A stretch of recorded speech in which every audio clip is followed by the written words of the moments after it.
আজকের আবহাওয়াটা বেশ ভালোই ছিল, কিন্তু প্রচণ্ড গরম পড়েছিল।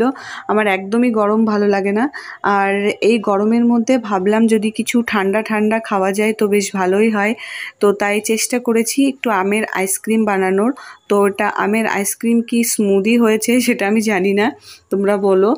আর তো ঘরে ছিল কিছু পাকা আম, সেগুলো আমি কেটে বড় মিক্সি জারের মধ্যে নিয়ে নিয়েছি।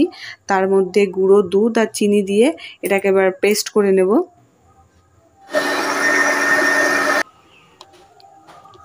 এই দেখো একটা থিক স্মুথ পেস্ট হয়ে গিয়েছে।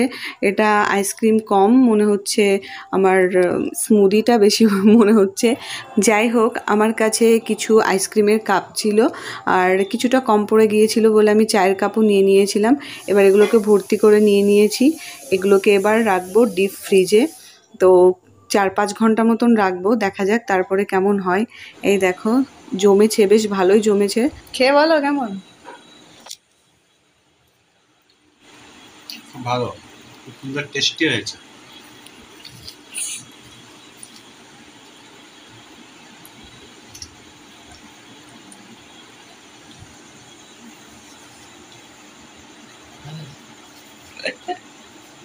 ভালো হয়েছে।